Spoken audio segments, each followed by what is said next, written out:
Okay, problem 22 in section 3.1 is kind of the inverse of what you did in problem number 21. In that one, they gave you a function and asked you to come up with the equation of its tangent line, given a few pieces of information about the function and its derivative. Here, they've given you the equation of the tangent line. They want you to come up with the value of f of 3 and f prime of 3. So a couple things I want to make sure that you guys remember here, and that would be the following here.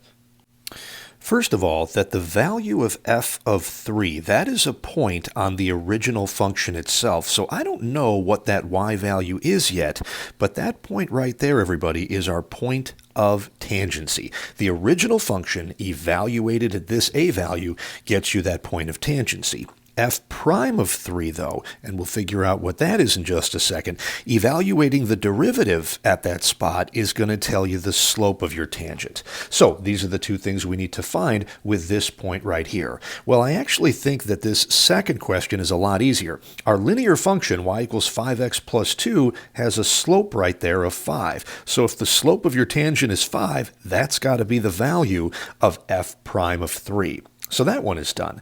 The other thing we need to do here is hit the point of tangency. And we know that the x-coordinate of that point is 3.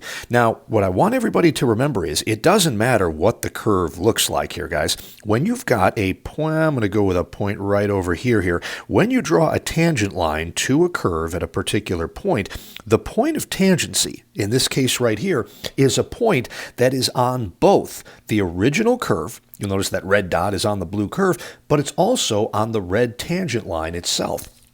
So that point right there, it exists on the tangent. It also exists on the curve. So all we need to do is figure out the value of this linear function here when x is equal to 3. So using kind of a sloppy notation here, y of 3 would equal 5 times 3 plus 2, which would get us 17 for the y value at that particular point right there. And that means the point 317 is also the point of tangency on the curve itself. So those are the two answers we needed here for problem number 22.